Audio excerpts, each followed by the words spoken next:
Jared Hughes paints a picture of God as good old Uncle George. He describes God as an old family relative that our parents have described to us as very loving, a great friend of the family, very powerful, and interested in all of us. And this good old Uncle George, he lives in this formidable mansion, Hughes writes, and he's bearded and gruff and threatening. So at the end of your first visit with good old Uncle George, he tells us, I want to see you here once every week. And if you fail to come, let me show you what will happen to you. And so he leads us down into the bowels of the mansion where it's getting hotter and hotter and hotter. And we hear these unearthly screams emanating from the basement. And when we get down there, Uncle George opens a set of steel doors, and it reveals an array of blazing furnaces with little demons tossing men, women, and children into the fire. Those who disobeyed good old Uncle George. And then he takes us back upstairs and gives us back to our parents, who ask us on the way home, don't you just love, oh, good old Uncle George with all your heart, with all your mind, with all your soul and all your strength? And we, loathing the monster we had just met, we say, yes, yes, yes, I do. Because to say anything else would be joining the queue into that blazing furnace. This is the image of God that I grew up with. And perhaps many of you as well had a good old Uncle George who you had to toe the line, go to church every Sunday, every Wednesday, and 7 days a week during revivals. Or God would throw you, good old Uncle George would throw you into that furnace. This is one of the barriers I had to remove to be able to see the truth about God, not as some anthropomorphic monster, but as that loving, creative force in this universe that invites us to participate in its unconditional love as the light of the world. So I invite you this morning, Jubilants, to think about your own images of God throughout your life, how they may or may not have changed over those years. Are your images of God a barrier to you? Are they preventing you from feeling the creative, unconditional love of your Creator? Then today, if that is the case, we will say, barrier be gone. And we will reclaim the truth about ourselves and God so we can all say, oh yeah. When I was a kid, I was taught a lot of interesting things about God. That he was an old man in the sky, and that he, much like Santa Claus, knew when I was sleeping, knew when I was awake, whether I had been bad or good. So be good, for goodness sake, and because you don't want to go to hell. As we age, our ideas and images of God tend to change. I mean, there are many of us who just go ahead, like my sisters, you just go ahead and harden those ideas about a daddy God that watches over you and takes care of all the things. There are others, though, who broaden their ideas about God, and then there are others who just ditch God altogether. Just can't even wrap their mind around why to believe in such a thing in the first place. Sometimes, though, it's nice to ask others to tell you all they know about God, especially if those others are children. Author Monica Parker compiled some responses from children on how they see God in her book called OMG, How Children See God. 5-year-old Piper said of God, God can grow you and he can dance, but he cannot type. I would argue differently because God does type through me sometimes, I think. It just feels very inspired. So maybe God physically can't type, but God can type through us. 8-year-old Jacob said, God cannot create the earth because scientists discovered something about the Big Bang a few months ago. All right. 7-year-old Remy said, God lives inside of every living thing, so my doctor has seen God when he cuts people open. 10-year-old Sadie said, I like to think that when it rains, God's taking a shower. And thunder and lightning must just be when God's singing in the shower. Boom, boom, boom, boom, boom. The wisest insight, though, I think came from a 4-year-old who was aptly named Solomon. He said, God makes light and dark. He makes people and animals. He makes stars shine and makes people do good things. Except, Solomon said, the God in my head makes me do bad things. Maybe I should get a nicer God in my head.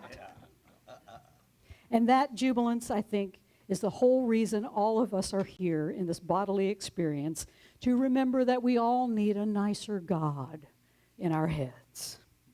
We've all grown up with images of God that, as Meister Eckhart observed, make us sad.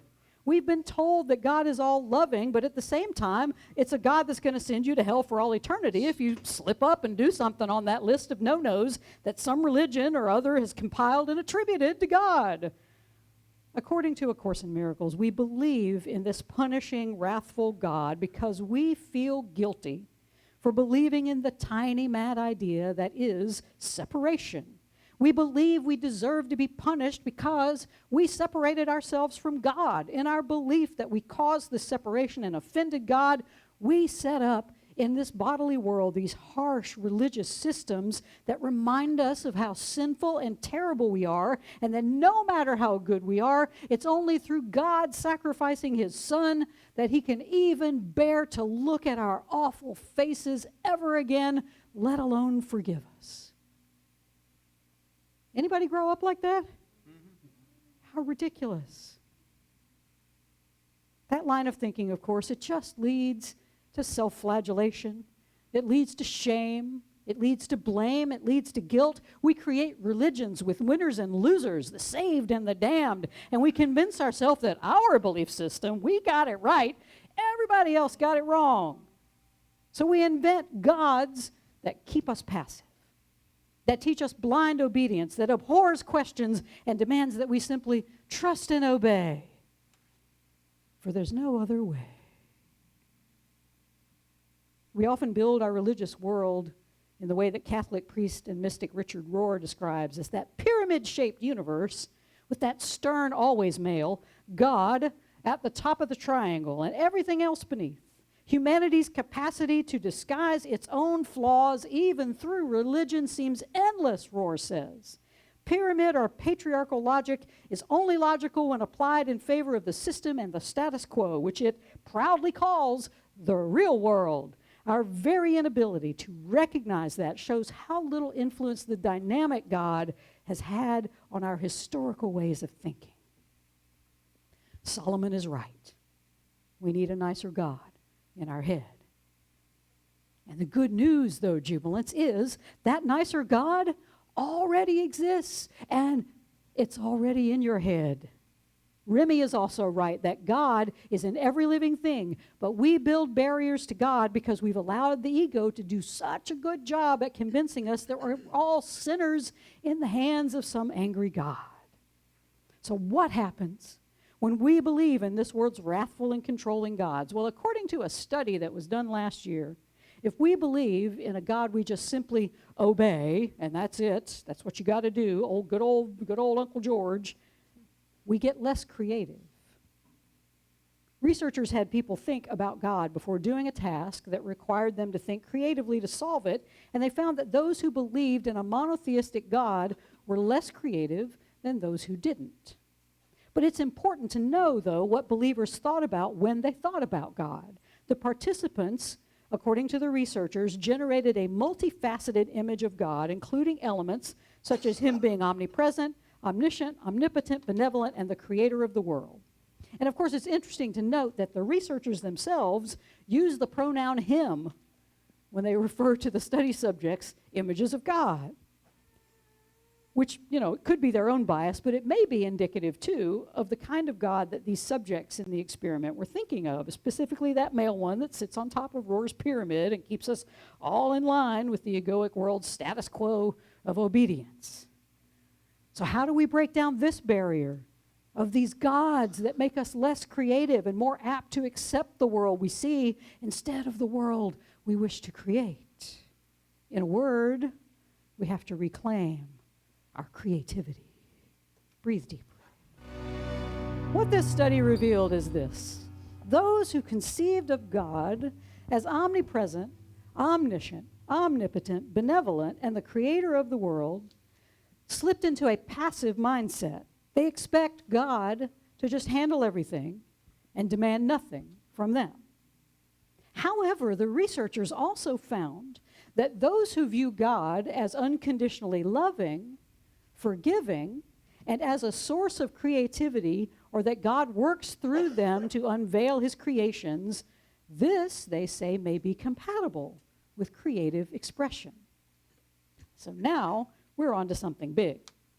Our ideas about God are no longer a barrier when we realize we've been duped by the ego's ideas about God as some vending machine where prayer goes in and stuff comes out, or as an insurance policy against burning for eternity in some manner of fiery hell down there in good old Uncle George's basement.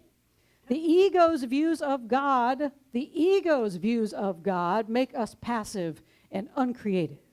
Seeing God for who and what it really is, that unitive force in the universe, helps us to realize we are not passive observers, but we are proactive co-creators with God, here to actively take part in our own awakening and subsequently the awakening of the whole world. As A Course in Miracles reminds us, God can only act in this world through us. We miscreate in this world when we expect the angry and spiteful gods of the ego to guide us. If we want to see what miscreation looks like, take a peek at the news. Yep. Take a peek at Facebook. See how many wars and pogroms and crusades we have all made against each other in the past and right now in God's name. Violence, tribalism, fear, and division, jubilance, it is never creative. None of it. In this state, we limit the power of God to work through us to bring love and peace and joy into the world. There is no order of difficulty in miracles, our reading from A Course says, because all of God's children are of equal value, and their equality is their oneness. All of God's children are of equal value. There is equality in our oneness. The whole power of God is in every part of God, A Course says, and nothing contradictory to God's will is either great or small. To God, all things are possible. And God works through us. To the gods of this world that we have created, all things become impossible. Again, check the news. How impossible it all seems. Because all we can do through these little 10 gods is to miscreate and bring about more suffering and separation. So when we break down the barrier of this false ego-created God, Rohr says, we learn there's nothing to be afraid of. The flow of God's love, he says, is like the rise and fall of tides on a shore. In this universe, reality can be pictured as an infinite loving outpouring that empowers and generates an eternal loving infolding. This eternal flow outward is echoed in history by every animal, fish, flower, bird, and planet you have ever seen, Rohr says. It is the universe, the first incarnation of God. All we have to lose are the false images of God that do not serve us and are too small. Or as Solomon in his wisdom says, maybe I should get a nicer God in my head. And jubilants, if we do that, if we get in touch with the nicer God that is already alive within us, we become more creative. Because we understand we are the same as God, which means we can create miracles. We can be the change we want to see in this world. We can use the power of love and joy and kindness and wonder and beauty and unity to create that within ourselves, which then we can project out into the world and create that world there. And when we realize as Meister Eckhart says, that it is a lie. Any talk of God that does not comfort you, then we will immediately abandon the wrathful gods of the ego that limits our creativity in this world and instead embrace the innate divinity that we have as our higher divine self that seeks to create only peace, only love, only joy, and unity in every moment because we remember who we are. We are that open channel for God's light of love to shine through us into this world. So the question for all of us this morning, Jubilants, what are your thoughts on God about?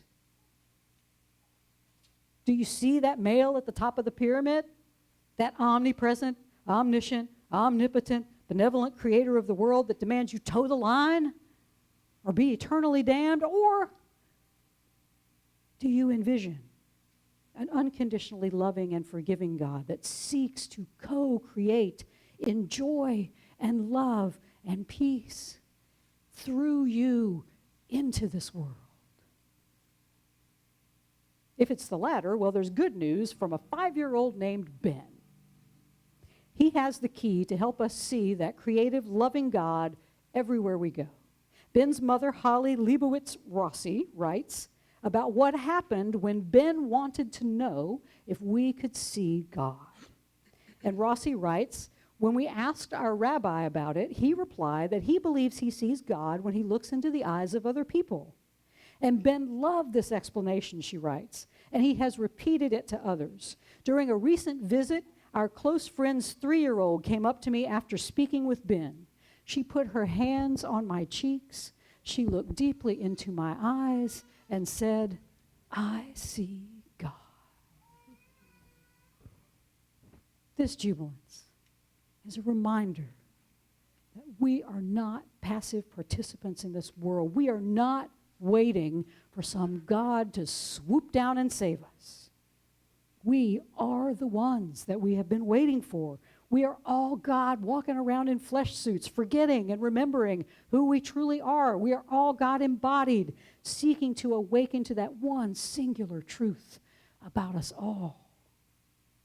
Far from making us less creative, this is the knowledge that will spur us to be constantly creating anything that brings more love and joy and peace and compassion to this world. Because when we can see God in the eyes of everyone we meet, even in Walmart, we can see the infinite power that lies within each of us, just waiting to be called forth to awaken ourselves and the whole world. It is in that moment when you truly peer into the eyes of another, and there you see God. This barrier to love will crumble as we swap that wrathful, egoic God in our heads for the nicer one that will make the whole world say, oh yeah.